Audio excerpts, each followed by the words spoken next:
E aí, pessoal, beleza? Mais um podcast com o Gameiro, trazendo alegria aí pra galera do ramo. Fiquei um tempinho longe aí que eu tava precisando fazer algumas coisas particulares, teve férias no meio e tudo mais, mas, pô, estamos voltando em estilo assim. Meu irmão, você não tem nem noção. Um amigo de mais de 20 e tantos anos, uma pessoa que eu tive prazer de poder confiar e receber dicas e formas do que fazer, como agir. E eu sou muito feliz por isso, e hoje eu vou falar essas coisas para ele aqui. É um cara que eu nunca vi ninguém falando do ramo, sempre todo mundo que conhece gostou, e a minha vontade de homenageá-lo por tudo aquilo que ele é no ramo de posto de gasolina do Rio de Janeiro, talvez do Brasil, mas com certeza no Rio de Janeiro, foi pedindo encarecidamente que ele participasse desse meu podcast hoje, que é um podcast voltado para o comércio, para as pessoas do setor de posto de gasolina, mas que eu tenho certeza que nesse aqui você vai aprender coisas de vida também, porque o que esse cara tem de superação, de força, de trabalho, não é em qualquer lugar que você encontra, não. E estou muito orgulhoso de ter esse meu amigo aqui, que é o Rafael Rebelo. Oi, irmão. Segue, amigo. Esse cara aqui, vocês vão saber a história do que é. E tem um detalhe para brindar, mas ainda antes de você poder falar, que eu sempre faço isso, tem uma lembrancinha para você. Não pode ficar de fora, irmão. Garoto. É o troféu, garoto. Esse troféuzinho aqui, vou desembrulhar, mas você que vai tirar daqui, ó. Mostra pra câmera aí, como é que não tá. Porra, você merece demais esse troféu, tanto quanto os que já vieram aqui, ou mais, ou igual. Cara, aqui, queria te dizer assim, é um prazer que você está aqui. Hoje, para vocês saberem, Rafael está no momento da Vibra com a BR, já foi da bandeira Shell, ele vai contar muita coisa sobre isso. O cara entende no mercado de trás para frente, de frente para trás, de a parte energética, que eu vou tirar até umas colas com ele, que eu também preciso aprender, não só sobre energética, sobre tudo na vida, né? Mas o energético eu sou muito fraco. E estamos aí com o meu irmão. Cara, legal, cara. Quando eu soube que tu veio, foi, olha, eu não uso o LinkedIn. De repente, eu não uso, de repente veio um negócio assim no LinkedIn, mas não era você, era alguém que falou alguma coisa de emprego, não sei. Eu abri, quando eu abri, eu vejo, Rafael, ué, o que o Rafael tá fazendo aqui no Rio? Aí tava lá, Rafael, porra, na mesma hora, caraca, o que você tá fazendo aqui? Porra, sei o quê, parabéns, caralho. Legal. Sensacional, cara, depois obrigado. De 15 anos longe da casa, foi um prazer voltar ao Rio de Janeiro. 15 anos, né, cara? 15 anos fora do Rio? 15 anos fora do Rio, entre São Paulo e Sul. Né? Eu fiquei em Curitiba e São Paulo durante 15 anos. E aí você não sabe o prazer que é voltar para o Rio de Janeiro. É mesmo, cara. Fala isso. Assim, você estava... Para eu poder entender um pouco da linha, porque lógico que as vidas de amigos, elas se afastam, natural, no dia a dia. Imagina de amigos, mas que não somos amigos de infância. Éramos amigos e somos amigos que um respeita muito ao outro, tem essa coisa, mas não é do dia a dia de infância. Se amigos de infância às vezes se separam, a gente também acabou se perdendo no meio do caminho para onde você foi. Eu soube que você tinha saído e que mas quando você saiu, você não saiu da Shell, né? Você saiu do Rio.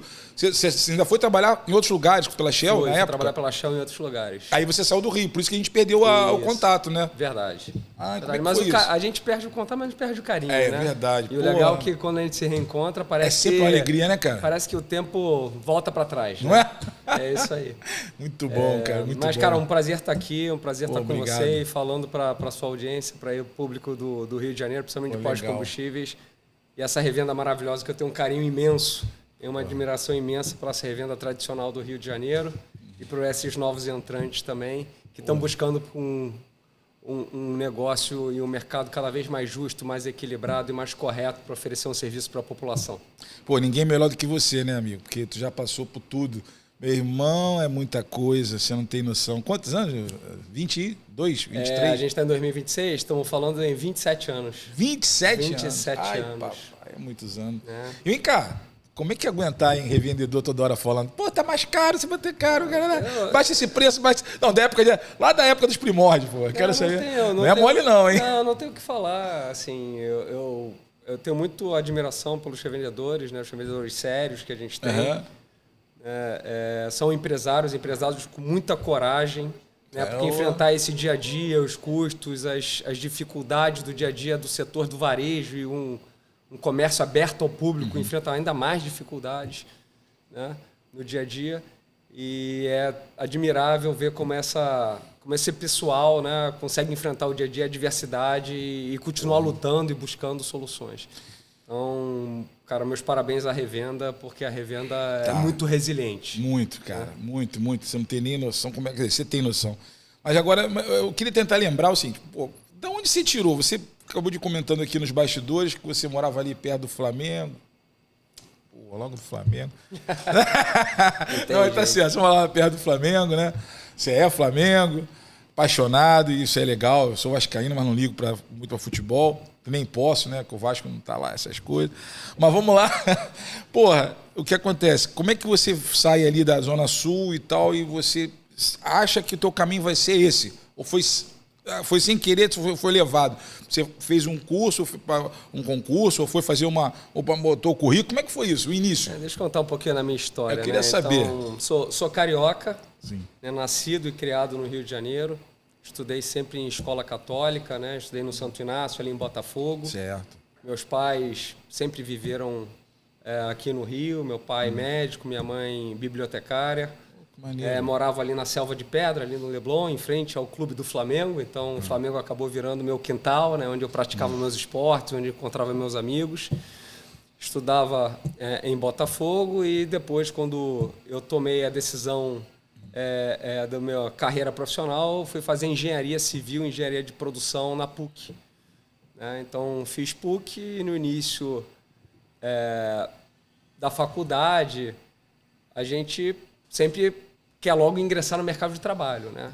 E na época, o que era muito forte no mercado de Janeiro eram as companhias de petróleo. Sim. Na época era Esso, Texaco, Shell, Ipiranga. Elas dominavam o meio e eram meio que onde todo mundo queria ir, né? Ainda tinha Atlantic? Não, né? Não, na época já era Ipiranga, né? Mas todo mundo que estava numa faculdade queria ingressar em alguma grande corporação, queria ingressar nessas grandes empresas. E aí, logo no segundo ano de faculdade, eu cursei engenharia civil e engenharia de produção. Eu fiz o processo seletivo para 2 dessas empresas de petróleo. Na época, a Shell e a Texaco. A primeira que me enxergou e que me chamar para ser estagiário foi a Texaco. Olha! E olha que engraçado, né? Eu tive a conversa lá na Avenida Chile, ali no centro da cidade que ela ficava. E foi legal que eu, apesar da conversa e a conversa ter fluído, alguma coisa me dizia que ali não era o meu lugar. E logo uma semana depois me chamaram para o processo da Shell, e aí passando por um processo super complexo. Primeiro você tinha uma prova, depois você tinha uma dinâmica em grupo, depois você tinha uma entrevista individual com o líder da área, até que a pessoa que me encontrou, o André Soares, eu lembro até hoje, era gerente de engenharia. Aí, se esse André Soares aparecer, estiver vivo, estiver vendo esse podcast, hein? Andrezão, um cara parceiraço, me enxergou e me chamou para ser estagiário na Shell na área de engenharia. Eu cuidava da parte de gestão dos investimentos da engenharia, né? O CAPEX e o OPEX, né? E eu lembro que era ali na praia de Botafogo, naquele prédio lindo ali, que dividia Shell e Coca-Cola. Lembro, claro. Então era lindo pra caraca. E foi um baita orgulho e foi além do processo ser difícil, né? Você ingressar numa empresa multinacional como a Shell, deu orgulho pro papai na época, né? Pô, o cara ia chegar falando, pô, meu filho tá na Shell, pô. Foi legal. Foi legal. E aí entrei como estagiário de engenharia. Fiquei como estagiário durante 1 ano e meio. E aí, durante esse período, pintou uma oportunidade de ser efetivado. E efetivado na área de engenharia. Eu entrei como engenheiro da Shell, Rio, Espírito Santo, cuidando da parte não só da parte de troca de tanques e bombas, GNV, mas a parte de manutenção também. E foi um baita aprendizado. Caraca, cara. Nada a ver com a tua área comercial que eu conheço. Não, mas eu também não era nada a ver do que eu sou hoje. Tá? Eu era um cara mais tímido, mais metódico. Engenheiro. Imagina, engenheiro, virginiano. Puta, cara, todo metódico. Minha filha é virginiana, ela é toda dela. Se a cabeça ela estaria nervosa, ela estaria fazendo assim já. É isso aí. E aí eu entrei como engenheiro. 1 ano antes de me formar, até brinco que eu demorei a agradecer aos professores, porque eles tiveram que me aturar algumas faltas, porque o trabalho vai consumindo você e você acaba empurrando para frente. Mas eu entrei antes de me formar, fui contratado e fui engenheiro durante um ano e meio. Mas rapidamente eu percebi que a empresa não é uma empresa de engenharia, é uma empresa de varejo. De varejo. E que as oportunidades estavam ali em varejo. E aí eu acho que foi a grande mudança da minha vida quando eu me tornei um assessor de vendas, executivo de vendas, consultor. Eu lembro até hoje, quando pintou a oportunidade, vieram com um telefone celular, com a chave de um frota e com guia 4 rodas, porque na época não tinha Waze, não tinha... Guia Rexzinho, guia 4 rodas. E falaram, Rafa, você vai pegar uma área super tranquila aqui no Rio de Janeiro. Avenida Brasil e Baixada Fluminense. Ui!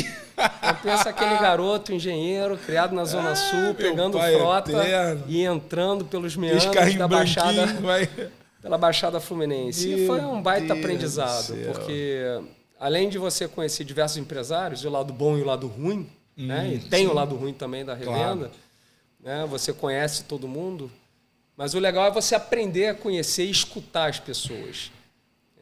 Então isso me deu uma desenvoltura, uma casca profissional que eu carrego até hoje. Eu acho que foi um grande aprendizado. Foi o início da escada, né? Foi o início de tudo e me transformou como homem. Eu acho que me fez aprender a escutar mais, me fez aprender a olhar os dois lados de uma história, me ensinou a entender que eu preciso conhecer para tomar as minhas decisões e criar os conceitos. Então foi muito, muito bacana. Isso nesse nosso ramo que você está dizendo é muito importante, porque é notório a fofoca num bom sentido, né? O ramo de posto de gasolina, ele é uma coisa assim que você fala, o Galo cantou lá embaixo, cara, a pessoa está falando lá do outro lado da cidade, qual é o som, qual é a música, qual é o cordo, tudo. E tem a verdade e o fato, e tem o ruído. Tem o ruído, E como diferenciar o ruído do fato? Eu acho que só com o tempo e só escutando as várias versões da história. Eu tenho um assunto polêmico para falar, mas aí só nos bastidores. Que é de um assunto que tem um ruído que eu tenho certeza que é um ruído que você conhece a pessoa e que ele ficou marcado na vibra em cima de algo que eu tenho certeza que ele não fez. Mas certeza, como o meu nome é Gameiro, que ele não fez. Mas isso é outros momentos. Mas está chegando agora. O importante é separar o que é ruído do que é fato. Do que é fato. Você saber escutar e saber as diversas versões. E aí você poder tomar uma decisão. E você devia ficar perdidinho, né? Porque, muito jovem, um falava outro falava, você foi aprendendo aí, né? É jovem, mas você aprende, né? Eu lembro, eu tinha um grande revendedor na Ilha do Governador que me conheceu como engenheiro. E eu aprendi muito com ele também. E eu tenho certeza que ele aprendeu muito comigo. Ainda tenho uma grande consideração para ele, seu Ramiro. Sim, sei. Um grande revendedor. Aprendi muito com ele e eu tenho certeza que a gente construiu um grau de relação muito interessante. Mas durante esse um ano e meio, eu aprendi muito. Vi tudo que você pode ver. E entrei num momento do mercado, que o momento era difícil. Liminares de etanol sem nota, guerra de preços, insegurança urbana no Rio de Janeiro, um momento político e econômico difícil no Rio de Janeiro. Mas é uma coisa que eu também vejo muito no mercado de combustíveis. O nosso mercado é muito cíclico, como todo mercado de commodity. Então, se está bom, a certeza é que vai ficar ruim, e se está ruim, a certeza é que vai ficar bom. Então, o importante é você estar preparado para esses picos e esses vales e torcer para você ficar mais tempo no pico do que no vale. Exato. Então, foi um período muito legal. Depois dessa posição, fui trabalhar com a parte de expansão, não só no Rio, mas não, aí depois de Nova Iguaçu, tu rodou o Rio todo com assessor. Antes da expansão, foi direto? Foi direto. Eu tive essa área de Baixada, Avenida Brasil, Ilha do Governador, e aí depois eu fui cuidar da expansão. Pô, aí é só alegria. Cuidava do Rio, do Espírito Santo, e cuidava também do norte do país, que ia de São Luís até o Acre. Que isso, cara. Foi lá que eu deixei minha barba crescer. Eu ainda era novinho, chegava lá na revenda do interior, e a revenda olhava para mim meio desconfiado. Quem é esse menino aí que vem falar? E eu queria passar um pouco mais de seriedade, aí eu deixei a barba crescer e... Para ver se isso... A barba cresceu e ficou até hoje. Hoje legal. Eu acho que se eu tirar a barba, meus filhos não me reconhecem. Então foi um período... Então quantos anos, muito bacana. Meus filhos estão com 13 e 10. São e 13. Novinhos ainda. São 3. Dudu... 13 e 10. São gêmeos? Não, eu tenho 2 filhos meus de sangue e um filho que é uma enteada, que é minha filha, que claro, eu conheço desde pequenininho. Tá certo, mas são mesma idade, são meu tesouro, cara. São meu tesouro. São novinhos, 13 aninhos. Dudu, Amandinha e Fefe. Isso aí, galera. Aí, ó. Não é fofoca nem abajulação. Vocês têm um paizão, hein? Esse cara aqui, meu irmão, onde anda é só alegria, só processos de crescimento que ele conseguiu impetrar no mercado todo do Rio de Janeiro. Me conta aqui uma coisa. Nessa expansão que você estava, né? Aí, por exemplo, o cara estava sem bandeira, para o povo que conhece ou que não conhece, ou que nunca fez e tal. O cara está lá, o contrato está acabando. Aí era a bandeira, digamos, era Ipiranga, o cara estava insatisfeito com a Ipiranga, ou a Shell estava agressiva, com uma condição boa de propósito e tal. Aí você ia lá crescendo, porque as pessoas que não conhecem, deve parecer igual um tabuleiro de War, né? Que tem que conquistar esse país, né? Não parece um negócio desse, olha assim, alguém. Eu ficava pensando se na companhia de petróleo eles faziam isso, se eles faziam isso. Será que eles botam um mural assim do esporte no Rio de Janeiro e ficam, pô, aqui seria importante eu ter uma posição. Aqui, sei lá, será que existia isso? Ou seja, como é que era mais ou menos essa parte aí? Na verdade, claro que existe todo um planejamento e dado para você chegar no seu plano de expansão. As empresas, e uma empresa de commodity, eu falo que elas precisam de 3 grandes pilares e fortalezas. Um é infraestrutura. Infraestrutura e logística é fundamental para a empresa. A empresa que trabalha nesse ramo sem infraestrutura, ela está um passo atrás. Isso eu quero saber a segunda é escala. Você precisa ter escala para negociar melhor, né, e ter mais pujança econômica. E o terceiro é uma marca forte e um desenvolvimento de produtos diferenciados. Aí você sai de uma discussão de commodity e você vai para uma discussão de produtos diferenciados, vender mais e melhor. E a marca, né? A Shell tinha, na época, uma marca que era sedutora para o mercado. Não sei se eram as cores, eu não sei se era uma equipe também, tudo junto, né? No conjunto, né? Era um momento, né? O mercado tinha passado para um mercado onde as grandes distribuidoras elas tinham passado por um período bom, passou por um vale, como eu falei, do nosso mercado cíclico. Algumas grandes saíram, inclusive, do país. Era. Né? A Texaco, a ESSO saíram do país. E chegou no momento onde esse mercado começou a virar e as empresas enxergaram que era o momento de crescer. E o mercado começou a virar porque as distorções do mercado começaram a ficar um pouco mais ajustadas. Isso permitiu que as companhias começassem a investir e os próprios empresários e revendedores começassem a investir. E aí, juntando esse momento, na época a empresa entendeu como uma oportunidade de crescer. Como eu falei, esse negócio depende de escala, depende de infraestrutura. E houve essa oportunidade de crescer, mas crescer, eu falo, tem um poeta improvável que é o Ian McGregor, ele fala timing beats speed. Desculpa, eu esqueci a frase que ele falou, mas precision is better than power and timing beats speed. O que significa isso? Precisão e timing e a hora certa é melhor do que força, é melhor que força e rapidez. E aí você tem que ser muito sniper na hora certa para você fazer a sua melhor decisão e ter a sua estratégia de crescimento. Exatamente. E aí você cresceu da forma certa, né? Crescer com os bons parceiros, com os bons revendedores e aproveitar esse momento. Porque você falou uma verdade. O crescimento, para quem está estruturado, quem já tem o alicerce, muitas vezes ele não quer mais, não está muito afim de crescer, porque já chegou. Aquele cara sério, que já é tradicional e tal. Aquele cara que ainda está vamos dizer, o emergente, dependendo da pessoa, ela é tida como aquele cara meio complicado, porque ele está ali, para ele poder tratar contigo um troço, destratar para poder ir para ali, para o canto, é rápido, né? E assim, tem que ter, é um risco. Camilo, tem tudo no mercado, né? Tem o revenda tradicional, que eu super valorizo, quem está aí no mercado há muito tempo, né? Enfrentou todos esses altos e baixos e continua lutando. Tem os novos entrantes que acreditaram no mercado, tem os oportunistas que entraram para uma janela de oportunidade e foram embora, e tem aquelas pessoas também que não deveriam estar no mercado e estão.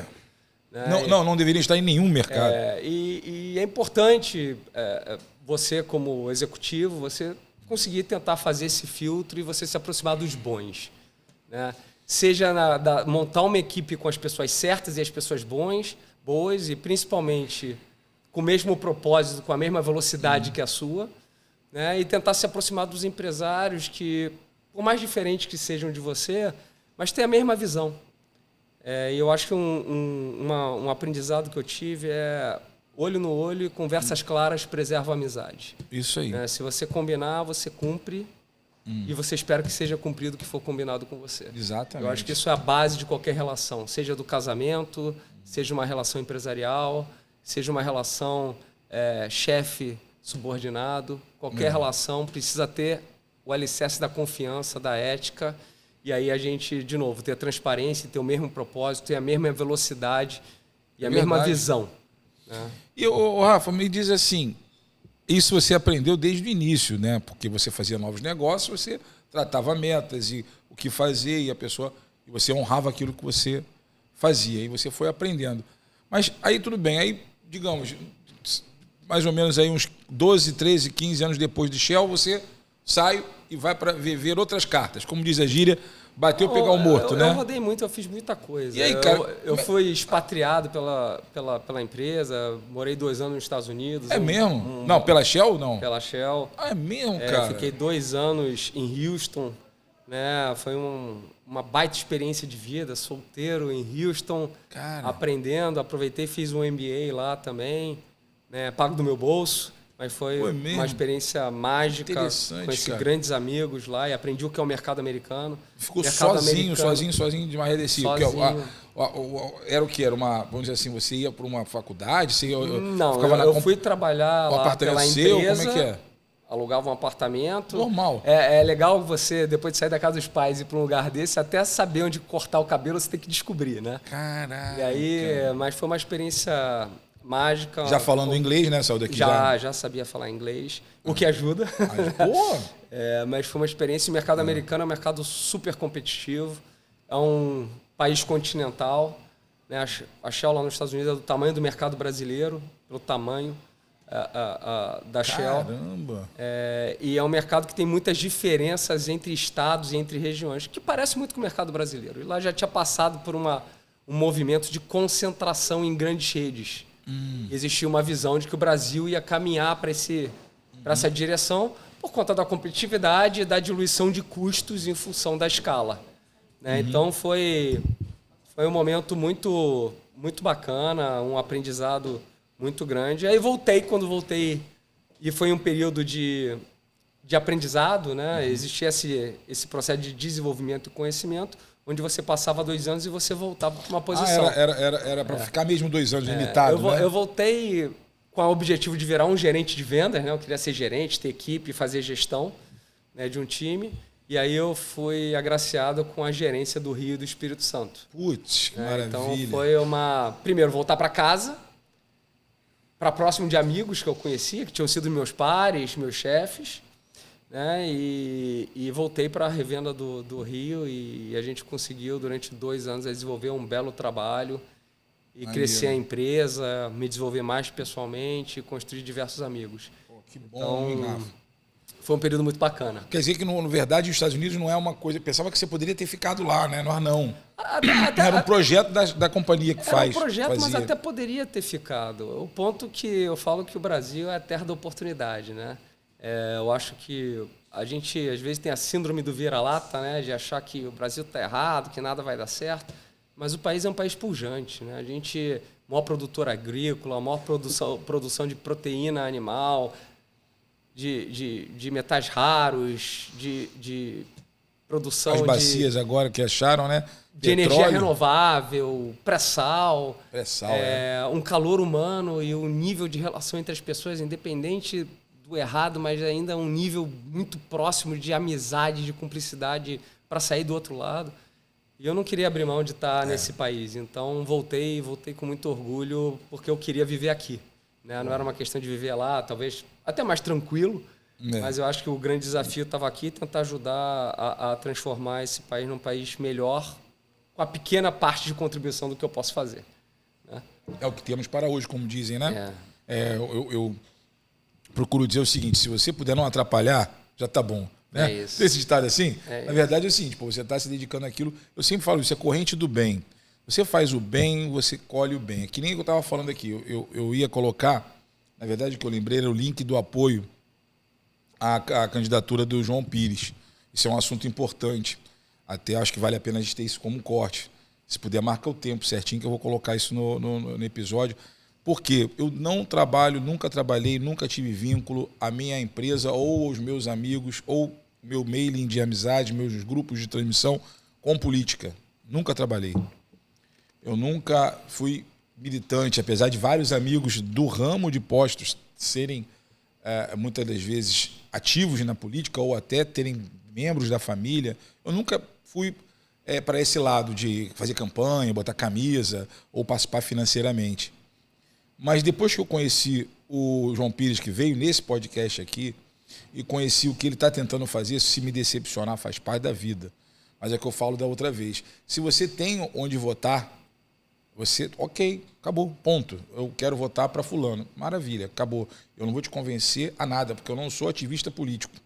Mas se você não tem, vota no João Pires. Porque o João Pires, ele pelo menos fez, seja para vender imagem, seja para aparecer no Instagram, seja para poder fazer seguidores, ele fez uma pequena revolução iniciada com os trabalhos que as fiscalizações, os fiscalizadores de outras esferas estavam fazendo. Está fazendo bem para o mercado. Pronto. De uma forma ou outra, às vezes não da melhor forma, mas está fazendo bem para o mercado. Isso é que um debate que nós tivemos no sindicato com ele, o sindicato do Rio de Janeiro, foi sobre a questão de ele colocar no mesmo saco pessoas que são sérias. Está colocando como se todo mundo de posto de gasolina do Rio de Janeiro fosse bandido. Então, eu tenho amigos que não tem nada a ver com o ramo que falam assim, eu posso abastecer no posto tal? Ele faz essas coisas, eu posso abastecer... Cara, mas não tem... o mais legal é a pessoa com a capacidade de escutar. E quando a pessoa está disposta a escutar e querer fazer uma leve correção no caminho, é perfeito e eu acho que faz um bem para o nosso mercado de combustíveis. O mercado passou por um problema sério de uma crise do ponto de vista de distorções tributárias, de sonegação fiscal.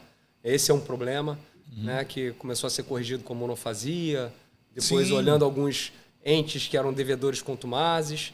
Depois o mercado tem um outro lado, que é a parte de adulteração de produto, adulteração de bomba. E é importante esse combate ativo contra esse crime, né, que é um crime que lesa o consumidor.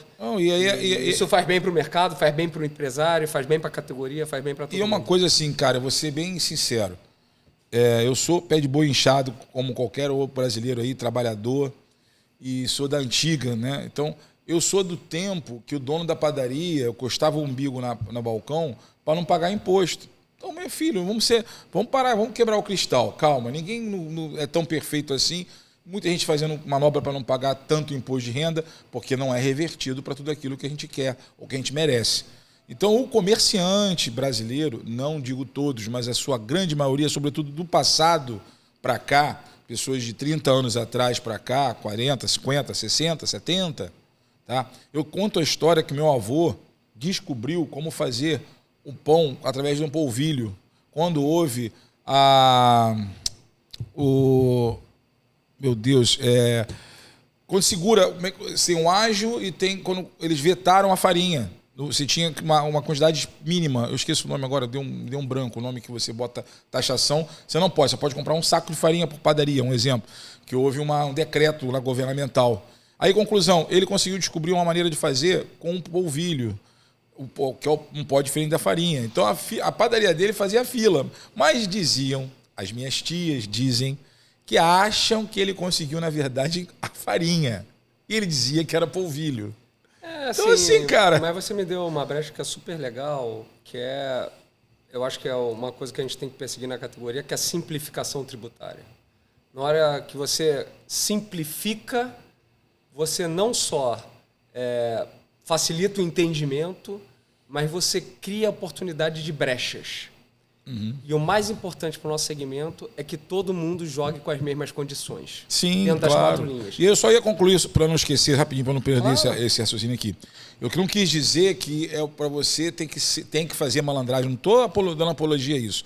Eu estou dizendo o seguinte, uma coisa são coisas pequenas, outra coisa é quando você faz muitas coisas, que é o que ele estava dizendo, que é o caso fiscal, a adulteração das máquinas. Então o cara une tudo isso e ainda vende o combustível bem abaixo dos seus vizinhos, acabando com a vida daquele outro colega de profissão, que o empresáriozinho do outro lado do bairro ou do outro lado da rua, que está trabalhando correto, direito e tal, o cara vai botar muito mais barato. O posto dele vai fazer uma fila no primeiro momento, ele vai ter um movimento, vai vender muito, vai matar o coleguinha do lado ali. Então, isso que eu estou querendo explicar só que é o seguinte, algumas coisas e ferramentas que o Brasil e o brasileiro já fez na vida, que a gente não pode ser hipócrita e dizer que existem, mas não o que estava acontecendo. E a simplificação do modelo tributário e eliminar as distorções de mercado permitem que todos compitam de igual para igual. Essa é a importância, né, do empresário que investe, bota seu capital, investe no imóvel, investe em equipamentos, investe a sua vida, né, o trabalho. O dia a dia. Grande parte deles estão presentes, às vezes na segunda, na terceira, na quarta geração. Então, muito importante que a gente ajude a dar condições para o mercado onde todos possam disputar de igual para igual e fazer as suas escolhas. Né? E a pequena parte disso foi ajudado ao mercado dar continuidade, mas é uma boa, interessante e muito importante, foram as ações do João Pires, que eu estou querendo dizer, legal, com a equipe dele. E que, na verdade, muita gente de posto no sindicato, na reunião dos donos de posto, dizem, pô, ele foi importante sim, mas, cara, ele tinha que vir para falar. Aí eu falei com ele no podcast, por que você não vem nas suas operações mostrar os postos que deram tudo certo também, esse aqui não teve problema? É legal que não é só o PROCON, né, na figura do João, isso. Acho que o PROCON, a Secretaria de Fazenda, porque na hora que o combustível é um dos maiores pagadores de impostos, hoje a gente, como os empresários, seja as distribuidoras ou a revenda, a quantidade de impostos que se paga, né, e se contribui para a sociedade, as pessoas não têm noção. Não tem noção, cara. É verdade. Foi com minhas filhas esses dias aí, vocês esqueceram. Essa contribuição é que ajuda hoje a máquina pública a rodar. Né? Então, quando você pega uma distorção de alguém que não paga, ele não está fazendo só o mal de gerar uma competitividade distorcida para o segmento. Ele está deixando de recolher impostos que é revertido para a sociedade, em educação, em saúde, em segurança pública. Que para o nosso Estado a gente ainda é tão carente. Porra, né? Falou tudo, então, falou tudo. É muito bacana ver, de novo, o poder público. E o que eu falo, a gente só vai mudar isso se todos se unirem. Não é só o poder público, não é só o empresário, não são só as corporações. São todos juntos buscando não o indivíduo, mas o coletivo, que é melhor para a categoria. Né, e fazer o bem para a categoria, porque vai refletir no bem para a sociedade. É a corrente do bem que a gente estava falando. E a competição justa dentro das 4 linhas permite que no mercado de commodity a competição seja perfeita e que o preço seja competitivo. Né? E aí o preço sendo competitivo, né, porque pela livre concorrência o preço competitivo, a gente vai buscar uma melhor oferta com maior qualidade para o consumidor final. E o consumidor vai ficar feliz, né? Não só ter um preço mais competitivo, mas ter também a qualidade no abastecimento. Agora, tu imagina só, primeira vez que eu acho, tá? Vamos ver se você vai lembrar disso tanto quanto eu. Eu acho que é a primeira vez, depois de 10 anos, ou 10 não digo, talvez menos, que pode-se dizer que o posto voltou a ganhar, na média, um pouquinho mais de 10% da gasolina. Eu acho, você não acha não? Eu acho que o mercado, de novo, fora as distorções, a gente está tirando as distorções, a competição fica mais justa. A competição fica mais justa, a gente pode ser não só mais competitivo, mas brigar de igual para igual. E o brigar de igual para igual faz com que as pessoas pensem no investimento e no retorno sobre o capital que eles botaram no negócio. Né? Ninguém investe, ninguém aqui trabalha por caridade, as pessoas querem trabalhar e a iniciativa privada é importante porque é ela que gera emprego, ela que paga os impostos e ela que garante que a gente continue crescendo. Sem sombra de dúvidas, quando o empresário está bem remunerado, ele contrata mais, ele cresce, ele gera mais emprego e ele recolhe mais impostos. Então isso faz um bem para a sociedade. A gente tem que desmistificar que o empresário, gerador de empregos e pagador de impostos é o bandido. Ele não é o bandido da equação. Estamos numa fase dessa, por causa dessa politicagem de esquerda e direita. Eu já cansei de falar isso lá em casa. Eu detesto falar de política, eu não entro na discussão. Eu também não vou entrar também, não. É que nem falar de time de futebol, né, galera? Não dá para dizer Flamengo, Vasco, Botafogo. Cara, não dá para discutir. Exatamente. Então, é melhor a gente não falar de política. Mas... O que eu posso dizer é que eu respeito as opiniões diversas. Mas por que as pessoas passaram a demonizar o empresário? Cara, o empresário tem um trato, o salário é tanto, horário de carga é tanto. O que a gente está explorando, voltou. Eu não entendo. Quem recolhe o imposto todo para poder ter a Conlurb limpando as ruas, para ter tudo aquilo que o governo possa oferecer de forma gratuita, é um dos grandes passos. Mas você acabou de falar. São os postos de combustível, são as distribuidoras que pagam o imposto absurdo do combustível. Por que as pessoas não estão vendo isso? Senão, eu juro a você, eu não consigo entender. É a falta do conhecimento. Mas aqui a gente está para isso, né? Eu acho que o mais importante do que a gente pode levar para a sociedade é conhecimento e informação. Não informação distorcida, não pedaços da informação, mas as informações de uma forma completa, para que as pessoas possam, com essa informação, tomar as suas decisões e as suas opiniões. É isso aí. Olha, eu tenho outro ponto também que eu queria comentar contigo, que eu acho que é muito importante. A gente tem revendedores que têm redes de postos. Aí a pessoa passou, depois de 25 anos trabalhando, e com seu próprio suor, conseguiu conquistar, digamos, 20 posições. Tá? 20 postos. Eles não conseguem mais, operacionalmente, tocar aquela loja de conveniência, aquela loja que está vazia, ou uma lavagem. A lavagem ficou quase que impossível, impraticável, porque são poucos que querem investir, e são poucos que têm um ponto suficientemente rentável para investir uma fortuna com reuso de água, filtragem e etc. Então a lavagem eles estão terceirizando. Só que se terceirizar, o cara não pode pagar água, senão ele tem que ser bandido, né? Porque como é que ele vai conseguir? Mas voltando ao seguinte, os caras têm as lojas lá vazias, tarará, tarará. Aí você pega, dependendo da posição, um cara que faz uma boa operação, tudo organizado, tudo direitinho, mas com aquela margem antiga de 40 centavos, 38, porque ele não pode aumentar porque o vizinho está trabalhando de forma errada, de forma, né, que a gente estava conversando ainda agora, e aí ele não pode, se ele botar o que ele precisa para sobreviver, que é no mínimo são 60 centavos, 70 centavos, pelo menos para poder ter uma boa... Ele não consegue, e também não consegue explorar esses lugares exatos, porque ele tem 20. Então ele não consegue, por exemplo, olha que sinuca, como é que ele vai botar? Tem um revendedor, por exemplo, Jacarepaguá, que ele tem uma venda maravilhosa de loja de conveniência e uma venda forte, expressiva de bebidas. Porque ele investiu nisso quando ele tinha 3 postos, 4. E acho que ele só mantém essa quantidade de postos hoje, mais ou menos. Que é uma excelente pessoa, um excelente revendedor, um cara seríssimo. Você conhece ele. Talvez a tua cabeça deve estar puxando já quem é. Entendeu? Então é o seguinte, esse cara ele tem um ponto bom, um ponto que responde, e além de responder, ele fez aquele trabalho. Ele é correto. Se ele fosse um cara que fizesse aquelas loucuras, ele ia forçar os outros a fazer igual. Que sinuca estranha? Porque, por exemplo, vou dar um exemplo, tem um posto perto desse meu amigo, que vende bebida, vende leva, né? O cara fala, cara, eu não consigo. Eu não consigo me dedicar a fazer aquilo, porque eu não tenho pista, eu não tenho espaço que nem ele tem. Meu ponto fica, eu teria que vender um pouquinho mais barato que ele para eu ter um volume um pouquinho melhor para conseguir sustentar a minha operação. Só que a companhia, que é a mesma marca, ela não pode privilegiar igual a ele, porque ele tem mais postos, vende mais, então ele pode brigar mais para ter o melhor preço. Olha que sinuca. Essa sinuca você passou a gente na tua época? Essa discussão e, assim, para começar, posto, para mim, ele vai sempre existir, porque ele não é só um ponto de combustível, é um ponto de conveniência para o consumidor. O nome mudou, né? Posto de serviços. Posto de serviços. O consumidor ele precisa de um ponto seguro, iluminado, que ele possa resolver rápido algumas coisas do dia a dia. Então, deixou de ser só um ponto de combustível e, às vezes, hoje até recarrega o carro elétrico, vende a conveniência, tem a farmácia e tem outras atividades. Mas o primeiro fundamento é que um bom posto requer ponto.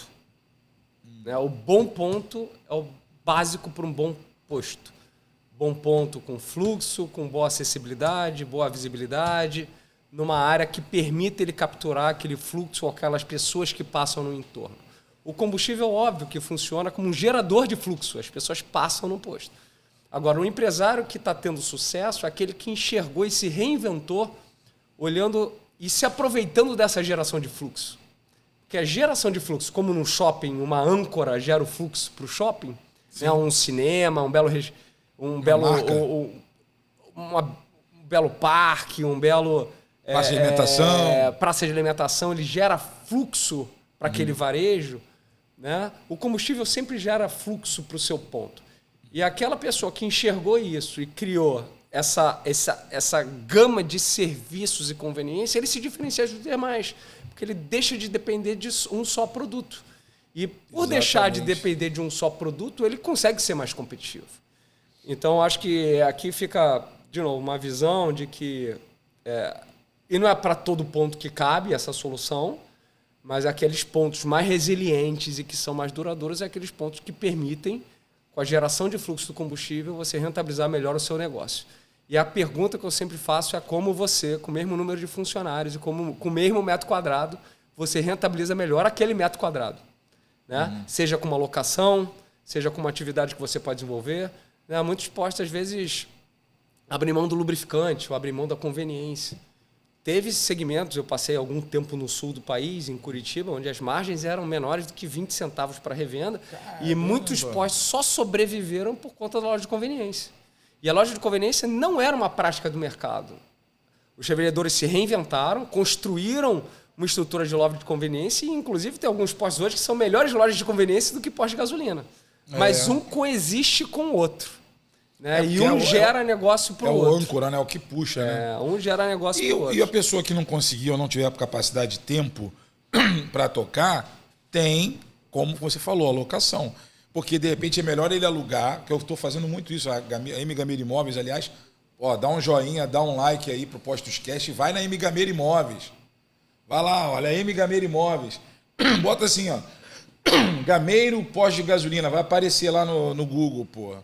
Bota lá, porque a gente faz locações. Essas locações dessas lojas que você, por exemplo, não está a fim de tocar, de trabalhar, que você tem outros afazeres, não dá tempo de você tocar, você para, respira e pensa assim, quanto você realmente está levando para casa no final do mês? Mas existe aqui, Gameiro, uma coisa super importante. Olha aí, o garoto aí, ó. Rapaz, olha, aqui tem dentinho branco, não botou tá diferente, hein? Você tá diferente. Tá errado isso aí, ó, Felipe. Mas o importante, Gameiro, é quando a gente discute no posto de serviço, é que os negócios eles coexistam de uma forma sinérgica. Sim. E você pensar muito bem naquela atividade que tem a mesma característica, que é uma parada rápida, um consumo rápido, um consumo necessário e de rotina para o consumidor. Quando você pensa nessas atividades sinérgicas, aí você cria um ambiente de muita sinergia. As pessoas falam, não, que a praça de alimentação, um restaurante tira volume do outro restaurante. Pelo contrário, as pessoas procuram e um alavanca o outro negócio. Exatamente. Mas é importante que esses negócios sejam complementares, que eles não disputem e que a gente busque soluções complementares.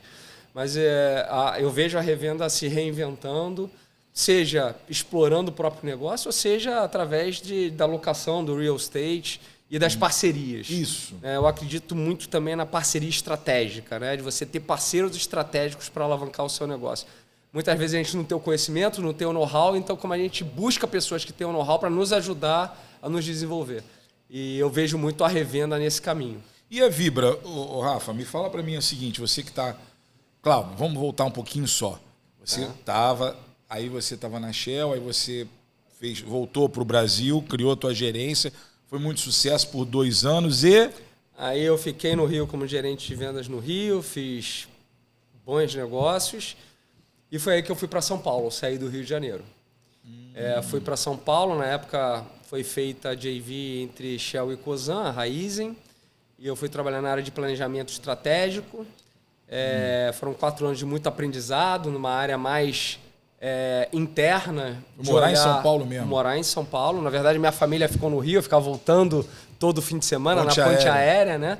Um sacrifício. E as pessoas falam, não, tudo na vida requer sacrifício, né? Eu falo, Cristiano Ronaldo e Messi não são o que são se não tem as privações dele e se dedicam a serem o que eles são.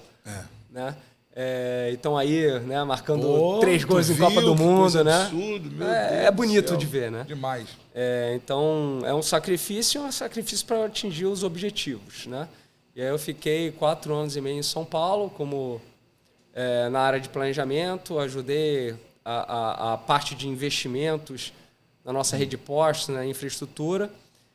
E depois desse tempo, pintou a oportunidade de virar diretor, e aí eu fui para Curitiba, para o Sul, como diretor de vendas, e aí passei por muita coisa como diretor de vendas. Passei desde a abertura do mercado, a mudança do contrato da Petrobras, greve de caminhoneiros, ataque hacker. A gente viveu essa brincadeira toda. Não, mas você Covid, disse da Shell para né? Vibra que você está falando. Não, ainda na diretor lá da Shell? Diretor na Shell no Sul. Uau, foram 4 anos e meio cuidando do Paraná, Santa Catarina e Rio Grande do Sul. Morou lá? Morei lá. Também fazendo a ponte aérea de volta para o Rio de Janeiro, né, para ver meus filhos. Aí depois eu consegui, né, fazer uma ponte aérea tripla, mas isso fica aqui depois para outra conversa, que era entre São Paulo, Sul e Rio de Janeiro. Putz. E depois da posição de diretor de vendas, eu achei que estava no momento de mudar de áreas e fazer coisas diferentes. Aí eu tive a oportunidade de ajudar a construir a área de renováveis, né, de energia renováveis. Aprendi muito sobre eletromobilidade. Mas aí já em outra empresa? Também na Shell.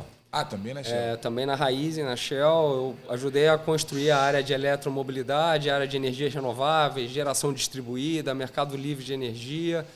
Não sabia nada de energia, não sabia nem o que é a megawatt-hora, megawatt médio. Né? Então, e isso foi muito legal. Eu falo quilowatt, é megawatt. É mega, quilo. Aí você escolhe o nível de medida. Mas foi um aprendizado muito bacana. E você entrar no novo mercado, mas você vê que todos os fundamentos que você tinha aqui no varejo e na parte de planejamento de varejo, você usa para o negócio. Você passa a discutir o business. Né? Toda a minha carreira e minha trajetória ajudou a me formar como profissional e como ser humano. E foi um período muito bacana para discutir renováveis, até que uma decisão pessoal, acabei saindo da Shell, porque eu também queria voltar para o Rio de Janeiro. Voltei para o Rio de Janeiro, né, depois de muito tempo, depois de mais de 15 anos fora. Caraca. E voltei para o Rio de Janeiro para outra atividade. Eu falei, eu vou sair do meio corporativo, não quero mais isso para mim, vou sair do segmento de combustíveis e renováveis, fazer outra coisa. Eu brinco que eu fui mexer com areia. Caraca! Mexer com areia.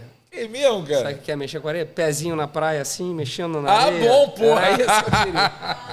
Era isso que eu queria. Eu tomei um susto, porra! Mexeu com areia, eu falei, Ariel, a cabeça foi assim, o cara, o que esse cara tem a ver com Ariel, cara? Era cuidar um pouquinho mais da minha saúde, cuidar um pouquinho mais. Mas foi nessa época que você teve um problema de saúde? Não, eu tive um problema antes. Em 2022 eu tive uma surpresa de saúde que, graças a Deus, passei por ela, muito apoio da família, muito apoio dos amigos, dos colegas de empresa. Graças a Deus deu tudo certo, né? O quê? O coração? Eu tive um problema no coração que eu peguei num check-up, né? Não sentia nada, e num check-up numa bela quarta-feira descobri que eu tinha um problema na minha aorta e na minha válvula. Na quarta-feira eu descobri no check-up o problema, na quinta-feira eu estava no médico, na sexta eu estava fazendo mais exames, no sábado no Einstein, na segunda na faca, 12 horas de cirurgia. Que isso? Peito fora do coração, 12 horas de cirurgia. Eu vi que eu fiz uma reforma completa no coração. E é muito legal saber que no Brasil você tem médicos, cara, talvez um dos melhores médicos do mundo, com instalações hospitalares privadas, melhores do mundo. E recalchutado novo, e eu posso dizer que hoje eu estou liberado para fazer tudo que eu preciso e posso fazer, não tenho restrição nenhuma, mas isso mexeu com a minha mentalidade, das minhas prioridades, do que eu quero de vida, do equilíbrio que eu quero entre profissional e pessoal, do que eu valorizo. E a vinda para o Rio foi um pouco disso, do que eu valorizo. Meus pais estão com um pouco mais de idade, meu pai está com 80 anos, minha mãe com 76. Eu sou filho único, queria estar mais perto deles. Com certeza. Nesse momento que eles estão vivendo. Meus filhos do meu primeiro casamento estavam aqui no Rio, eu ficava na ponte aérea, agora consigo estar mais presente próximos deles. Que legal, cara. Então, resolvi vir para o Rio, brincando, mexer com areia. E super bem aqui com a minha esposa, Bianca, tesouro que eu tenho na minha vida, minha parceira, minha amiga, minha colega, minha cúmplice. Isso aqui é legal. E a gente se mudou para o Rio, a família dela também é carioca, a gente se encontrou em São Paulo fez a gente se unir. Olha a gente voltou para a nossa origem, para o nosso Rio de Janeiro. Ela também estava em São Paulo e veio para cá para o Rio. Também. Conheci ela na Shell. A Shell também fez isso, me casou de novo. E a gente é muito parceiro, muito brother e muito legal essa parceria que a gente tem junto, essa cumplicidade, essa visão que a gente tem de vida juntos. E o propósito que a gente tem junto de vida. E ela estava na hora, na época? Não, ela já tinha saído há muito tempo da Shell, mas ela me acompanhou todo o processo e estava segurando a minha mão em todos os momentos que eu estava no hospital. Caraca, então isso é bom demais, hein? Tem um valor assim que você não pode imaginar. Inenarrável, imagina. Você não pode imaginar. E isso me fez repensar em querer estar mais próximo da família, me repensar em mudar um pouco da forma como eu lidava com os problemas, de ser uma pessoa mais leve, menos bélica. Aí foi uma grande reviravolta. Talvez você, para mim, você nunca transpareceu, nem para mim, acho que nem para os amigos do mercado, algo bélico. Você era um cara objetivo, normal, batia um papo, como você falou comigo, ó, se tu vender para esse cara aí, tu vai ver só, não falo mais contigo, tu não entra mais. Eu lembro disso. Papo reto, você lembra? Conversas claras, eu falei, irmão, amizade? É isso, se o negócio aconteceu, fluir entre eles lá, eles vão acabar fazendo entrevista, então eu vou levar a culpa no final. Tem um detalhe, galera, para vocês saberem, na falta do mordomo, o corretor é o culpado. Não tem jeito. Mas é a conversa faltou clara. O mordomo, o corretor é ocupado. Mas é a conversa clara. Não, mas eu lembro. Mas você foi normal, papo normal. Não, no mercado você nunca foi. Você de repente sentia uma cobrança própria, né? Cobrança, você se cobra, você talvez valorize coisas que talvez com o passar do tempo, com a maturidade, você vê que não são tão importantes. E o metodismo do virginiano, né? Entendeu? Que é aquela coisa tendo que ser. Hein? E hoje eu levo para mim, né, o que é importante. Eu tento enxergar a vida como copo meio cheio, não como copo meio vazio. As coisas com leveza, trabalhar e tratar o que eu posso e o que eu controlo, ser mais leve com as coisas que eu não controlo, né, e buscar aí as soluções e fazer bem. E a conciliação. Eu sempre acho que vale mais um mau acordo que uma boa briga. Né? Eu falo que sempre nas disputas que fogem do nosso controle do acordo comercial, só quem ganha é o advogado. Né? Então, eu sou tanto muito fazer isso, não tem noção. Eu sou muito partidário das pessoas sentarem na mesa, conversarem com empatia, que eu acho que a maior dificuldade do ser humano hoje é ter empatia, se colocar no lugar do outro, né? Pensar um pouco menos em si próprio, pensar um pouco mais em que a soma das partes seja maior do que 1 mais 1 seja maior do que 2.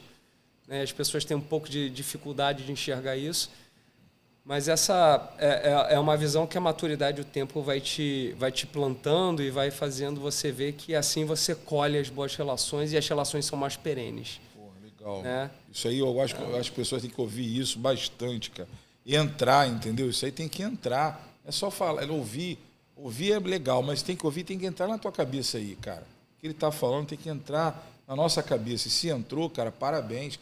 Se você concorda, parabéns, entendeu? Porque realmente é o que eu acho que tem que ouvir, tem que guardar para si, cara. Andar com esse com esse lema, entendeu? Isso é que eu acho muito legal, cara, muito importante. Mas aí fiquei aqui no Rio, tranquilo, fazia uma outra consultoria, estava bem em casa, até que o telefone toca e surge a oportunidade, né? E eu digo que foi o processo seletivo mais rápido que eu já fiz na minha vida. No final de agosto me ligaram, em setembro já estava dentro da Vibra e é um prazer estar nessa... passado? Do ano passado. Estou te falando, de repente eu estou lá no LinkedIn, eu olho ali, Rafael tá na Vibra, que porra é essa? E não esperava voltar para o segmento, não esperava voltar para uma grande corporação, mas quando você vê uma oportunidade, né, eu falo, quando a boa sorte bate na sua porta e aquele trem passa, você tem que entender se você sobe nele ou se você não sobe nele. E eu entendi que é uma empresa e um mercado que está em transformação. É uma baita oportunidade de você fazer a diferença, trazendo o seu conhecimento e ajudando as pessoas, seja a empresa que você trabalha, ou seja a revenda, né, os empresários, e no final o consumidor final. E é muito bacana aí essa jornada e esse novo desafio. Eu estou muito feliz de estar de volta e tantos grandes amigos da revenda que a gente pode conversar e desenvolver e fazer novos negócios.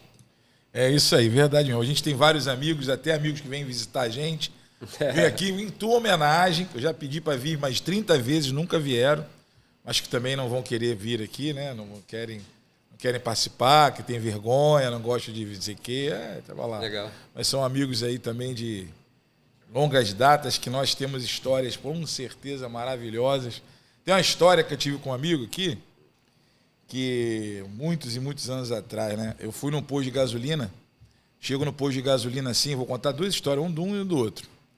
Aí eu chego no posto de gasolina assim, lá na garagem dos meninos, não, posto dos meninos, num bairro que tem ali em Caxias. Conheço. Muitos anos atrás, mais de 20. E eu digo assim, amigo, olha, acho que eu só tinha o celular que era da minha avó, aí minha avó não usava, eu ficava pedindo ela para deixar me emprestar, entendeu?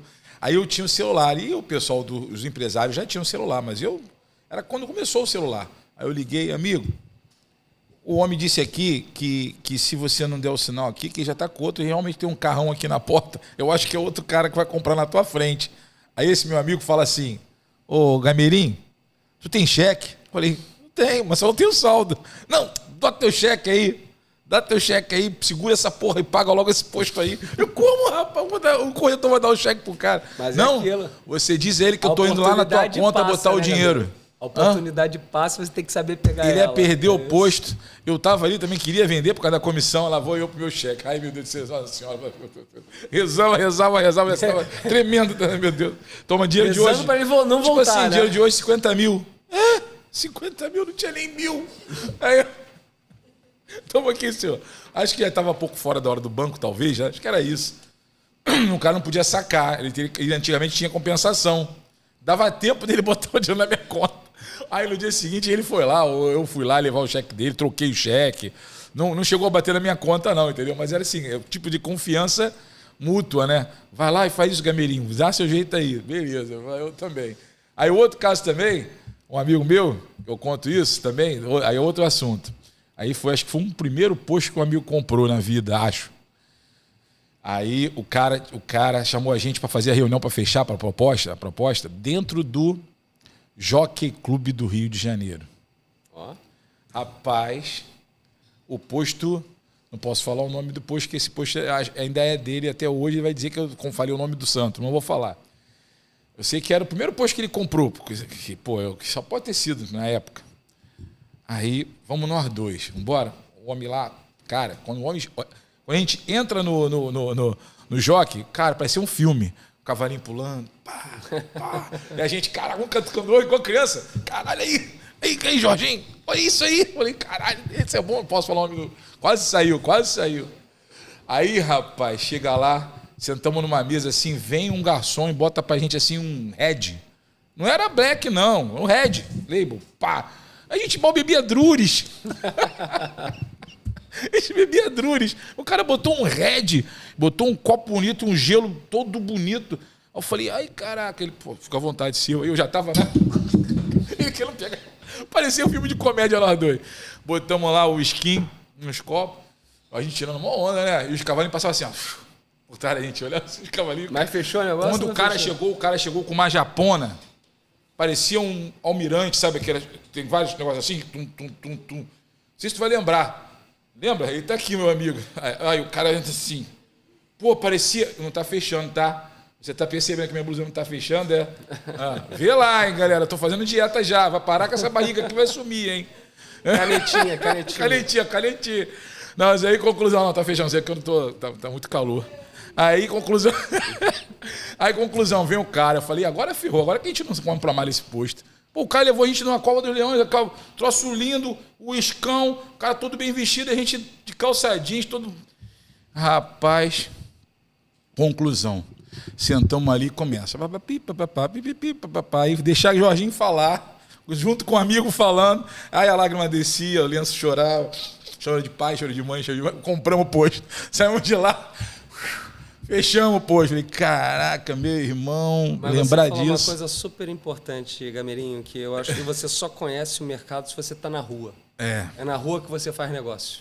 É verdade na mesmo. Presença, eu brinco com a sola do sapato, rodando, olhando as oportunidades, conhecendo, que você faz negócio. É mesmo, porra. Então, aí tá nós rodávamos muito, né, cara? Rodava não, a gente roda muito. Eu ainda roda, mas eu rodo menos, porque é aquela velha história que você falou, é o copo meio cheio.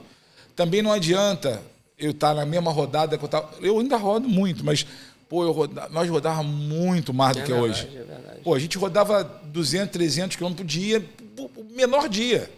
Eu falava a minha quilometragem que eu rodava por mês, o taxista não entendia. Ele falava assim, pô, o senhor é taxista? Não, senhor, eu só estava para entrar dos postos. Né? E teve reunião que eu fui com esse mesmo amigo do jockey, que me dava raiva também, porque eu ia para a reunião, aí os caras olhavam assim, e olhava para mim e falava assim, senhor fulano? Eu digo, não, senhor fulano é esse aqui, ó. Eu só carrego a mala dele. Entendeu? Devido, às vezes, o preconceito ou a forma de se vestir ou tal. Eu tinha preconceito. Falei, irmão, eu carrego a mala dele. Então, quer dizer, os dois são pessoas que marcaram a minha vida, porque um deles, que está aqui também, eu acho que eu já fiz mais de 30 negócios na vida. Entendeu? Então, ele até uma vez numa reunião falou assim, porra, Jorginho, já botei, foi muita grana no teu bolso, né? Já fez uns 30 negócios, já te levantei pra caraca. Eu falei, porra, amigo, caraca, mas se eu ganho 5%. Se eu fiz 30 negócios contigo, tu imagina que os 95% de 30, quanto tu já não ganhou? Negócio gera negócio. Ganhamos, né? Junto, aí ele riu pra caralho, falou, você tá certo, Jorginho. Então esse mercado, e você, pra mim, eu vou te falar, não é porque você é na minha frente, não. Você foi um cara no mercado que foi ombro a ombro com a galera da época, e você foi um cara que fez a companhia Shell e com certeza vai fazer a Vibra voltar, que a verdade é que a BR e Vibra estavam apagadas, na minha opinião. Estou falando como consumidor, tá? Não estou falando como mero conhecedorzinho lá de algumas coisas de posto de gasolina, não. Como consumidor, eu estou vendo pouco destaque na Vibra, pouca pujança que a BR sempre esteve no passado, porque ela ficou estacionada. E eu estou torcendo para vir o Rafael, que é aquele que eu conheci, que botou a Shell numa das melhores pontos que tem, claro que junto com amigos que fizeram para merecer, porque tiveram, para minha opinião, foi um dos maiores vultos de mudança de característica de rede. Eu comprei um posto de gasolina e fiz uma obra que o meu antigo sócio achou que tinha que fazer, e eu recebi uma crítica do caraca. Esse meu amigo falou assim, porra, Jorginho, você também é maluco, em vez de tu pegar, dar uma parede de concreto, tijolo de concreto, pinta ela de branco, fazer um escritóriozinho, o negócio tem que fazer bonito, é só a pista. Isso há também vários anos atrás, 20, 18, 17 anos até quando eu tive um posto de gasolina. E aí, de lá, quando você entrou e melhorou, hoje e para cá, eles foram melhorando. E hoje os postos deles são luxo total. Beleza, boa qualidade de obra. Hoje que eu falo é de 7, 8, 10 anos para cá. Aquela coisa, o comércio como eles assim, melhoraram os negócios deles, mas né? Mas o comércio é assim, né, gente? Assim, você não quer estar num lugar feio, você não quer estar num lugar sujo, você não quer estar num lugar mal iluminado. Se o teu negócio está assim, você tem que repensar o teu negócio. O varejo, o consumidor, ele quer entrar num lugar seguro, iluminado, bem cuidado. Né? Óbvio que às vezes as margens ou a situação não permite que você tenha tanto cuidado ou invista com tanto luxo. Sim. Mas você tem que separar muito bem o empresário, o que é o custo bom do que é o custo ruim. O custo bom é aquilo que ajuda você a vender mais e melhor. O custo ruim é aquilo que é desperdício, gera falta de eficiência. E às vezes a gente tem muita dificuldade de separar o que é custo bom de custo ruim. Isso é verdade mesmo. Eu lembro, você não conheceu, tinha um cara que, Dulcídio, eu acho que ele não está mais no mercado, não sei se ele está vivo. Tinha um posto em Niterói, na descida daquela serra. Tu lembra dele? Lembra do Dulcídio? Descia uma serra assim, de Niterói, do lado direito tinha um posto que era Atlantique. Cara, tu chegava na sala dele, parecia uma sala aqui do Casa Shopping. Que, aliás, galera, só para saber, quem precisar fazer podcast, Casa Shopping, com o Gabriel e com o Felipe, hein? Você querendo, depois eles vão mandar para mim o linkzinho para botar aqui na descrição, para poder vocês virem para cá. Tá no Casa Shopping, luxo total. Vem para cá, que aqui que é bom. E aí, cara, porra, então, é isso aí. Aí tava falando o seguinte, que eu até me perdi por causa do Casa Shopping, tá vendo aí? Que eu tava falando. Que o escritório do cara era quase igual ao Casa Shopping. O escritório do cara era assim, cara, um luxo. Ele tinha naquele tempo frigobar, rapaz. Frigobar no escritório era coisa de porra, meu, só americano. O cara chegava assim, quer uma água? Eu, tá de sacanagem. Vai chamar a moça, pensando, né? Ele, minutinho. Quando o cara virou, meu irmão, ele abriu um armário assim, tinha um frigobar. Falei, que é isso, meu irmão? Pá, cheio de água daquelas caras, sabe o que é? Coca-Cola, e o caraca, e o cara é fera mesmo. Conclusão, ele fez um luxo num escritório que não servia para ele ganhar dinheiro, mas que para fazer essa fofé com o otário aqui, ó, porra, ele já era o rei para mim, já era... Eu acho que você tem que separar o que é custo bom e Você custo tem razão. ruim. Agora, cara, assim, as pessoas também vivem, às vezes, no trabalho mais tempo do que vivem na própria casa. As pessoas podem se permitir também, desde que o negócio caiba, que eles saibam onde está investindo. Né? Também tem isso também. Acho que a gente também não pode julgar. Ô, Rafa, me fala uma coisa aqui. Vendo a sua experiência, eu quero fazer... Já posso falar, gente? Eu estou querendo fazer um quadro aqui, que começa as baterias a rondar.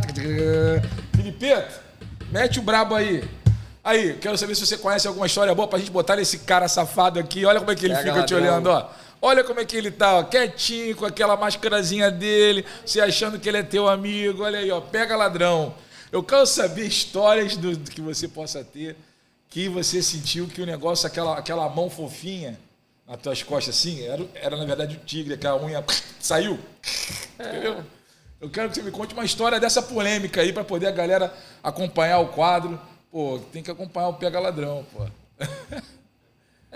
Sempre tem, né? Assim, eu não vou me focar em uma história polêmica, mas eu acho que... Conta uma passagem. Não precisa botar o nome do santo, não. Quando você senta na frente do empresário, você sente o empresário, né? Você sente o que o cara tá afim.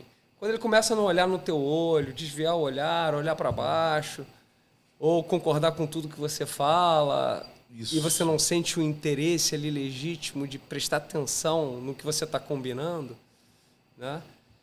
O que eu posso falar é que tem um grande empresário aqui de rede de postos que, naquele momento, ele estava passando uma transição do modelo de negócio dele e que eu sentei para fazer o primeiro negócio com ele e a gente sentou para conversar, saiu de uma reunião antes que a gente já tinha combinado as coisas e a gente...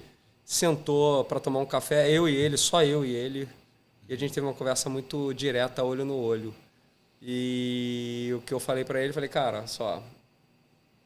sei o momento que você viveu, o mercado mudou, você está indo para outro momento agora, e você precisa tomar uma decisão.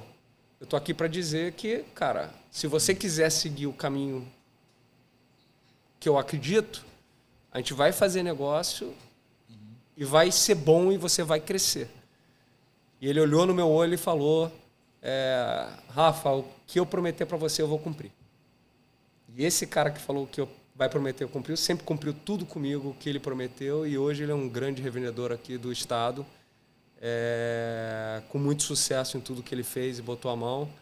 Agora as pessoas chamam ele de Midas, né? O que ele bota na mão vira ouro, né? Legal. As pessoas admiram ele e é muito bacana ver esse sucesso. Mas não sabe quando você foi, combina. não lembra como ralou o popô na craca, né? E assim, é importante, né? Algumas pessoas assim, que estão falando de fora, que não conhecem, acham que o cara, mão de Midas, não é só mão de Midas, é porque o cara tem um background. Ralou pra caramba. É isso aí. Ralou pra caramba. Teve essas atitudes que só o compensaram. Teve a atitude correta, é isso. E eu acho que sempre tem espaço pra gente rever o passado, não pra gente ficar se chicoteando e se martirizando. Eu costumo falar que às vezes a gente não resolve o passado, é o incontrolável. Agora a gente pode resolver o para frente. Então acho que a gente tem que olhar para frente e tentar resolver o para frente. Isso aí. E tem coisa que a gente não consegue resolver. Aí você tem que ter também a sagacidade, ter a conversa e sentir o que a pessoa ali que está na sua frente promete e não cumpre. Essa aqui. Mas a mentira e as pessoas que não cumprem tem perna curta e o mercado sabe. Termina rápido. O mercado sabe. No fundo, o mercado sabe. E, naturalmente, isso vai contaminando. Você vai ver esse cara em algum momento... Deve ter tido também, muitas vezes, você... Aquela casa que o cara diz que vai fechar contigo, Shell, na época da Shell, e agora talvez vai acontecer, ou já aconteceu. Vou fazer, puf, faz com outro. E não te dá satisfação. Cara, isso é que são os piores, né? Eu tive poucos casos assim, graças a Deus, né? Mas tô falando, é o tal do pega-ladrão. Mas não deixa de ser um pega-ladrão, né? Mas acontece, né? Tive uma conversa outro dia com o sindicato, a gente vem falando muito sobre mercado, né? Como é que a gente melhora o mercado? Acho que tem um papel das distribuidoras, de trazer para debaixo das distribuidoras, das marcas, né? Gente séria, gente correta, e fazer esse trabalho também de ter debaixo da bandeira só as pessoas corretas, né? E que praticam, e a gente aumentar a fiscalização, e desfazer negócios errados, né? Mas também há um lado da revenda também que é super importante, que às vezes a revenda por 10, 20, 30 mil, alguns 1.000 a mais.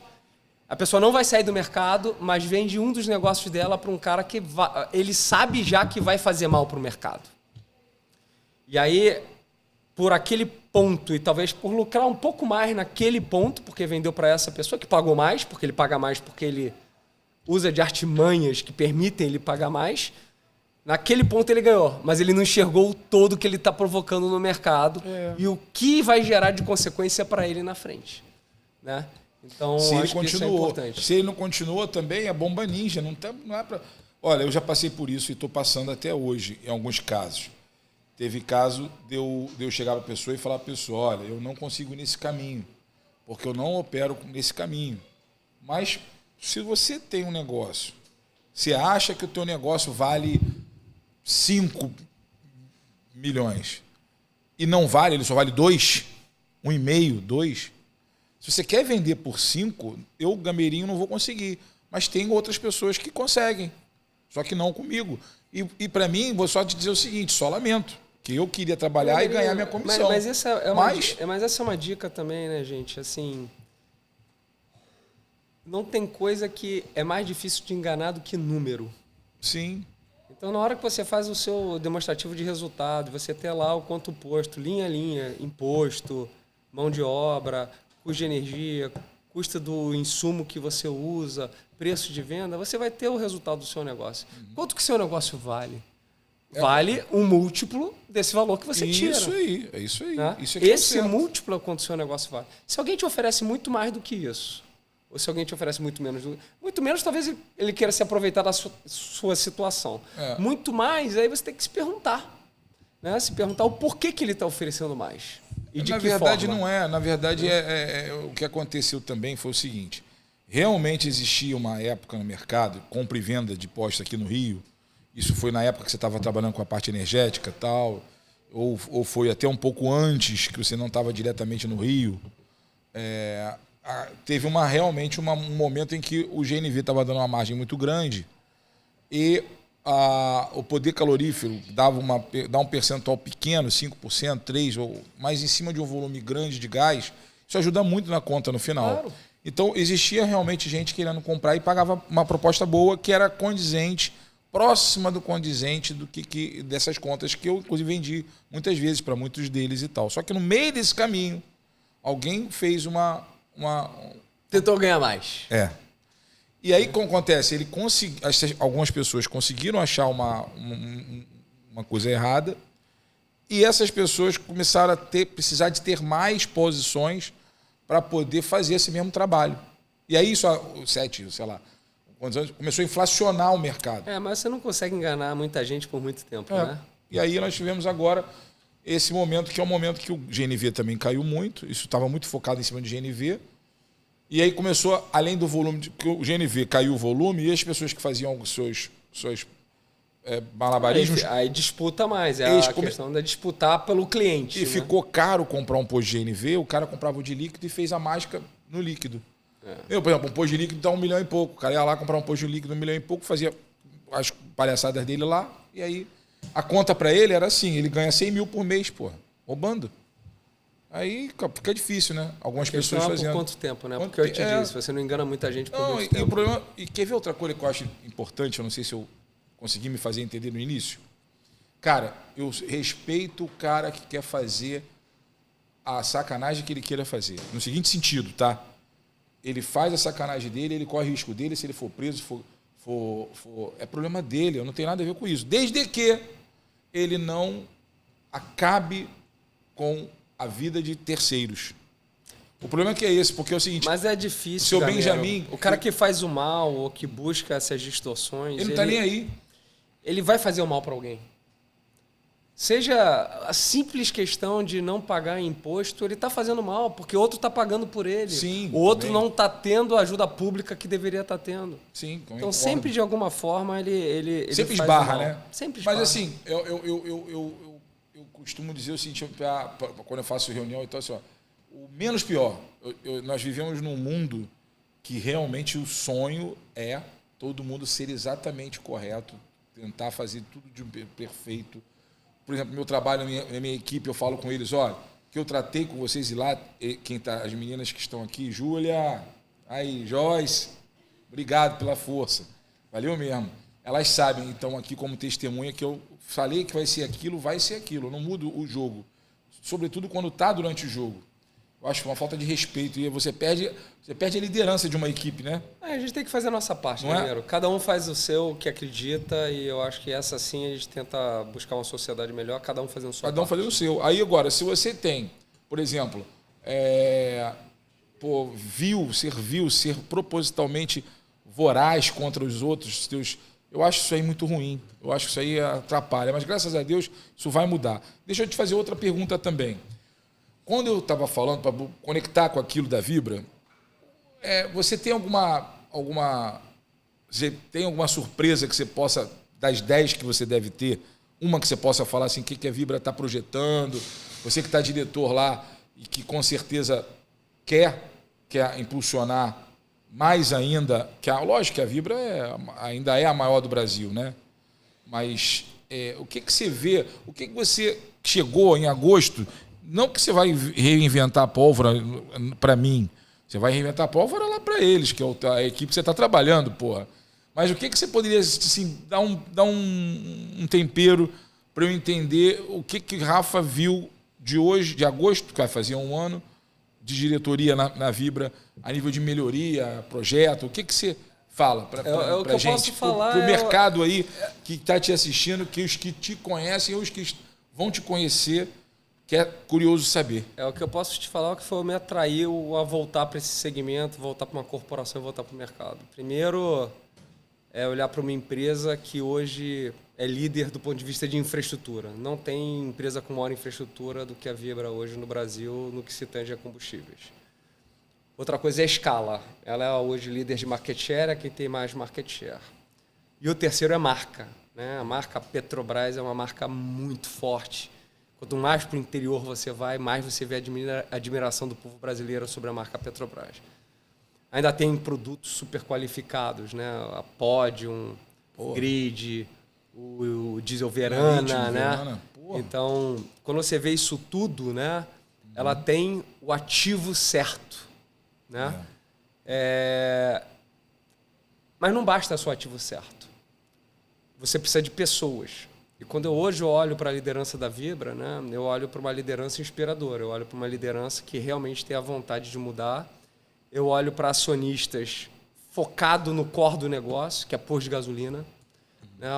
A Vibra é uma empresa que o investimento é reinvestido na empresa para reinvestir no próprio negócio, né? Com acionistas que têm isso como coração do negócio. Então, quando você é muito focado no que precisa ser feito, isso faz com que a empresa não tire o olho da bola e não se distraia, porque a distração faz você perder o seu rumo. Então, o ativo certo, com a liderança inspiradora certa, né, e com foco certo, né, aí é arregaçar as mangas, Gamero, e trabalhar e fazer o que a gente quer, se aproximar das pessoas corretas, botar energia, botar muito trabalho e suor, porque as coisas não surgem sem suor, né? O suor faz com que a gente conquiste mais do que os outros. Né, Abril? Quantas pessoas com muito talento nunca foram nada porque o talento sozinho não põe mesa. Né? Tem que ter uma equipe junto contigo, né? Não só equipe, mas tem que ter um esforço. Claro. Né? Tem que ter um esforço. Você não faz nada sozinho, você faz com as pessoas, mas quantas pessoas olham para a direção que você está apontando e confiam e engatam naquele propósito, naquela direção, eu acho que fica fácil. Aí você cria um círculo virtuoso, né? Um círculo que eu acho que vai levar para a empresa, de novo, para a pujança que ela precisa ter e que ela merece ter. A minha pergunta também complementar eles estão te apoiando no sentido também da paciência? Porque é incrível como que o brasileiro, o empresário, o acionista talvez, eles acham que as coisas têm que ser resolvidas de um dia para o outro. E eu sei que hoje eles têm, volto a dizer, todas as pessoas que eu conheço das companhias de petróleo, amo vocês, são meus amigos também, tá? Mas eu vou fazer aqui para vocês o seguinte, eu tenho meu ídolo nas companhias de petróleo e está aqui. E não vou mentir, não. Obrigado. Amo as pessoas da companhia. Amo, me dou bem com todos eles, mas eu tenho um ídolo que eu vi trabalhar, vi crescer uma empresa. O Laurente, por exemplo, chamei, ele não está no Rio de Janeiro, não está no Brasil. Porra, é o cara que eu vi trabalhar. O Marco Avena, eu vi trabalhar. São pessoas que eu quero ver. Até o Marco, eu não sei onde eu botei no telefone dele, não é o mesmo mais. Fica aqui o convite. Se tu estiver vendo, entra aqui no podcast, aparece, Marcão. Com pessoas de destaque no mercado do Rio de Janeiro, na minha vivência, na minha época. E você é um deles, se não um mais deles, desses dois. E eu quero saber se a pessoa da Petrobras vai ter a paciência de deixar você trabalhar. Cara, porque isso não é de um dia para o outro, pô. A primeira coisa, óbvio que a gente tem que olhar a longo prazo. Eu falo, a gente tem que mirar o sol e a gente tem que seguir naquele caminho. Isso aí. A única certeza que a gente tem é que a distância mais curta entre 2 pontos não é uma reta, é um zigue-zague. Porque as coisas vão fugir do controle, vão mudar. Agora, também não existe o amanhã se não tem o hoje. Né? Eu acho que a gente tem que olhar o hoje e o amanhã. E construir as relações, as parcerias estratégicas, o caminho, e trabalhar, arregaçar a manga, trabalhar, suar, botar muita energia, porque eu falo que importa, às vezes, não é só o final e não é só o início, é a jornada. Sim, você trabalhar com a jornada certa, fazendo certo, fazendo bem, a recompensa vem. Isso aí. Não tem jeito. Eu penso exatamente igual. Então, trabalha, só isso. Trabalha que vem. Eu peço para o Papai do Céu me dar saúde, porque o resto eu corro atrás. Né? Isso aí. E eu fico muito, muito tranquilo de que, e seguro de que com o trabalho, o esforço e com os ativos que a gente tem, com a pujança e a liderança inspiradora que a gente tem, a gente vai chegar no nosso objetivo. Eu posso te falar que eu torço para você. Já falei o que eu tenho que falar na tua frente, não tenho necessidade de falar em nenhuma outra escala. E torço para você, uma das maiores torcedores do teu sucesso está aqui. E o que eu quero te dizer também para complementar é que rezo para que os acionistas ou aquela pessoa que está te dando o suporte, eu que esteja contando com o seu resultado, tenha paciência, porque com certeza quem puder vai ver o resultado. Não precisa ter paciência não, a gente vai entregar e vai entregar rápido. Isso, então, é isso aí, tá vendo aí? Então, cara, olha, eu queria que você me dissesse também as suas palavras finais, o que você projeta junto aos amigos do setor, o que você gostaria de falar e deixar registrado para aquelas pessoas que não te conhecem e aquelas que te conhecem, para a gente poder deixar uma mensagem aqui, porque esse cara aqui, galera, vale a pena. Se puder acompanhar o trabalho, puder abrir a mente para ouvir, abra a sua mente para ouvir um cara que entende que quer o bem, é o corrente do bem, está aqui. Rafael Rebelo. Fala, irmão. Primeiro, eu acredito muito que não existe distribuidora sem revenda e revenda sem distribuidora.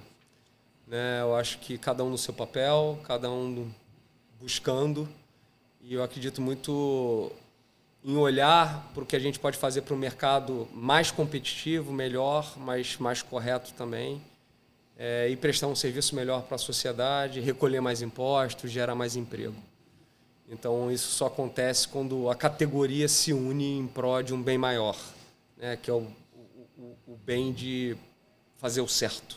Né? Não existe jeito errado de fazer o certo. Né? Então, acho que o primeiro passo é esse. O segundo, eu acredito muito na relação entre as pessoas. Eu acredito muito em que conversas claras preservam a amizade e que você precisa ter conversas difíceis. É melhor ter conversas difíceis e ficar vermelho do que ficar amarelo por anos. Isso. E o último é um lema que eu carrego comigo desde que eu sou menino, que é foco, paixão e resiliência. Eu tenho foco no que eu faço, eu tenho paixão e sou apaixonado pelo que eu faço com vontade, com amor mesmo, mas eu sou resiliente também. Eu brinco que às vezes me dá a síndrome do Rocky Balboa.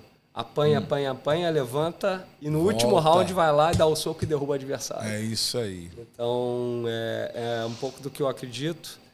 É muito bom estar de volta ao Rio de Janeiro. É muito bom estar de volta ao mercado com tantos amigos. É muito bom ter a expectativa de construir algo muito grande, maior. Pô, legal. Né? E eu estou muito feliz. Pô, muito bom, meu irmão. Cara, e a felicidade que quando eu vi lá o teu LinkedIn lá que você tava lá, eu falei, puta que pariu, meu amigo chegou. Pô, mas eu vou te falar detalhe, tá? Eu falo por admiração. Nós não temos vínculo nenhum de nada, meu irmão. Isso, porra, pode falar o que quiser. Admiração pelo que eu vi quando a Shell foi crescendo que a Shell era mais uma, e ela se tornou praticamente a melhor do Rio, pelo menos do município, então nem fala. Fora os outros lugares. Eu vi o trabalho do cara correto. Então eu admiro nesse sentido, entendeu? Pô, irmão, legal, cara, posso só te pedir um agradecimento, te dar um agradecimento, na verdade, te agradecer você ter vindo aqui, mais uma pessoa que é inenarrável qualidade.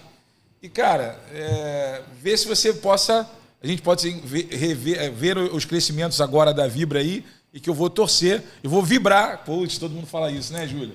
Vamos vibrar. A Júlia falou, vamos botar assim, vibra, Rafael, vibra. Se tem energia, a gente vibra, né? É isso, se tem energia, a gente vibra. É isso aí. Meu irmão, muito obrigado. Galera, por favor, Gameiro Seguros, Felipe, você também, caraca, Felipe, não acredito, Felipe. Gameiro Seguros está aí, cara. Meu bebê, cadê ela? Aí, olha a cara dele pensando, ih, rapaz, que tá, como é que é isso? Tem dúvida sobre qual garantia? Tem garantia locatícia também comigo, hein?